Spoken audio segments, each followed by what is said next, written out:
আসসালামু আলাইকুম বন্ধুরা, আজ আমি বলবো যে আল্লাহর দেয়া সম্পদ দান না করার করুণ পরিণতি। বিভিন্ন তাফসিরে উল্লেখ রয়েছে যে ইয়েমেনের প্রদেশের কোন একটি বাগানের মালিক ছিল একজন আল্লাহ ভীরু লোক। সে বাগানের ফসলের নির্দিষ্ট একটি অংশ গরিব মিসকিনগণকে দান করত। কিন্তু তার মৃত্যুর পর তার 3 পুত্র তার মালিক হল।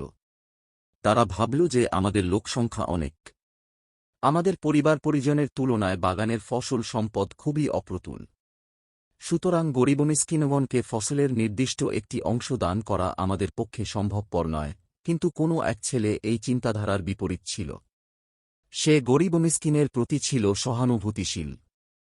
তবে তার কথায় অন্যান্যরা কান দিল না।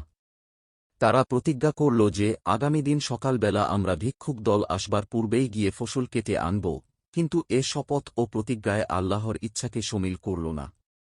অর্থাৎ তারা এ কথা বলল না যে আল্লাহ চাইলে ইনশাআল্লাহ আমরা আগামীকাল সকালবেলা গিয়ে ফসল কেটে আনব। এ ইনশাআল্লাহ না বলা এবং গরিব মিসকিনগণকে না দেওয়ার ইচ্ছা প্রকাশের অপরাধে তাদের ঘুমে থাকা অবস্থায় আল্লাহ তাআলা তাদের বাগানের উপর গজব নজিল করলেন। ফলে প্রচণ্ড মরুঝড়বায়ু বাগানের উপর দিয়ে প্রবাহিত হয়ে বাগানের ফসলকে মথিত করে সম্পূর্ণরূপে বিনাশ ও ধ্বংস করে ফেলল। বাগানটি দেখলে মনে হতো যে মথিত হয়ে চর্বিত ফসলের ন্যায় হয়ে গেছে। অতঃপর অতি প্রত্যুষে তারা পরস্পর বলাবলি করতে লাগল যে তোমরা ফসল কাটতে চাইলে সকাল সকাল বাগানে চলো। ভিক্ষুকের দল ভিড় জমাবার পূর্বেই ফসল তুলে আনতে হবে।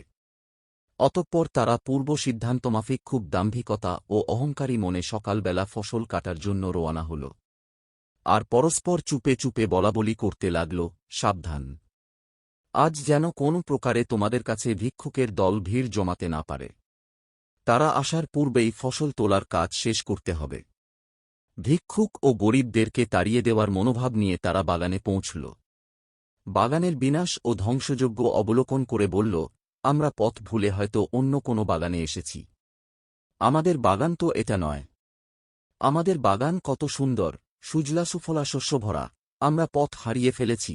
কিন্তু বাগানের চতুর্দিকের সীমানা ও আলামত দেখে তারা চেতনা ফিরে পেল। তাদের নিজেদের গর্বহংকার ও আল্লাহর সাথে নাফরমানি করার কথা মনে হল।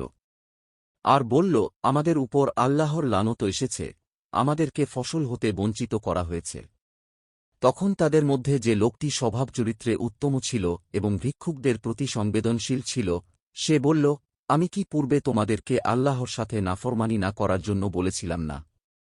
এটা আল্লাহর সাথে নাফরমানিকরণ, ভিক্ষুকগণকে বঞ্চিত করার ইচ্ছা এবং গর্বহংকারের পরিণতি ছাড়া কিছুই নয়।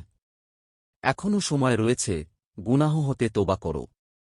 আল্লাহর মহিমা ঘোষণা এখনও কেন করছ না? সর্বহারা হওয়ার পরই তাদের বিভ্রান্তির দশা কাটল। তারা মনে মনে তোবা করে আল্লাহর নিকট ক্ষমা প্রার্থনা করে বলল, হে আমাদের প্রতিপালক, আমরা আপনার মহিমা প্রকাশ করছি। আপনিই মহাশক্তিধর। আপনি আমাদেরকে ক্ষমা করুন। আমরা সীমালঙ্ঘন করে ফেলেছি। ক্ষমা না করলে আমাদের আর কোনো উপায় নেই। অতঃপর তারা পরস্পর দোষারোপ করতে লাগল। পরিশেষে নিজেদের ভাগ্য বিড়ম্বনার জন্য নিজেদেরকেই দোষী সাব্যস্ত করল এবং বলল, এটা আল্লাহর সাথে বিদ্রোহমূলক আচরণের জন্যই হয়েছে। তারা আল্লাহর নিকট খাঁটি অন্তরে তোবা করে আশা করল যে আল্লাহ মহা ও অতিশয় দয়ালু। সুতরাং আমরা আশা করতে পারি যে তিনি নিজ গুণে আমাদের ক্ষমা করে এ বাগানের পরিবর্তে উত্তম বাগান আমাদেরকে দান করতে পারেন।